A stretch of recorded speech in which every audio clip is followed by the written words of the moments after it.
விஜயாவுக்கு வேற சீரியஸா விஜயாவுக்கு சீரியஸா? ஏமா விஜயாவுக்கு சீரியஸ் அந்த பொண்ணு என்ன வயசு இருக்கு? 24 வயசு தான் ஆகுதுப்பா. சின்ன வயசு அவளுக்கு. ஆமாப்பா, நிறமாச கர்ப்பிணி வேற. மணி 12க்குள்ள போகணும். சீக்கிரம் போங்க, ஓடு சீக்கிரம். சீக்கிரம் போய். எனக்கு என்னமோ பதட்டமாவே இருக்கு. ஏன்னா விஜயாவுக்கு தலையில எல்லாம் அடிபட்டு இருக்கு. தலையில அடிபடுறதுக்கு என்னமா நடந்துச்சு? அந்த படுவாவி சண்டான முரட்டுத்தனமால பிடிச்சு தள்ளி விட்டுருக்கான்.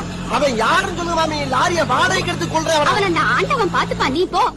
ஏண்டி தண்ணி அடிக்கிறதுக்கும் கஞ்சா பிடிக்கிறதுக்கும் அலையறவன் அந்த கௌதம்.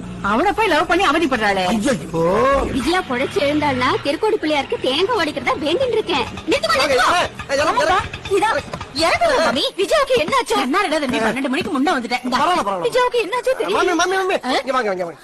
ஆமா அந்த பொண்ணு சின்ன வயசு தலையில அடிபட்டுன்னு சொன்னீங்க, என்ன நடந்துச்சு? அந்த எடுபட்ட பைய கௌதமுக்கும் அவ ஆத்துக்காரிக்கு 2 வாரமா சண்டை. நேத்து மொட்டை மாடியில சண்டை முத்திடுத்து மாடியில இருந்து அவன் தள்ளி விட்டுட்டான்.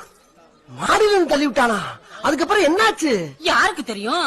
அவன் தான் கட் பண்ணிட்டு தொடரும்னு போட்டுட்டானே. கட் பண்ணிட்டு தொடரும்னு போட்டானா?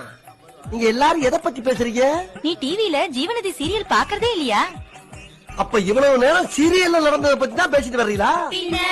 அடி பாவி, ஏதோ சீரியஸ் உசுர பணைய வச்சு லாரிக்குள்ளா விட்டு நான் ஓட்டிட்டு வந்தா நீங்க சீரியலை பத்தி பேசிருக்கீங்க. இதுக்கு இடையில ஐயோ வேற, அம்மா வேற, சீக்கிரம் போட எங்க விஜயா பொழைச்சாலும் ஒரே ஒரு தடவை பாத்துக்கலாம்டா. நீங்க இன்னைக்கு பொழைக்கிறீங்களான்னு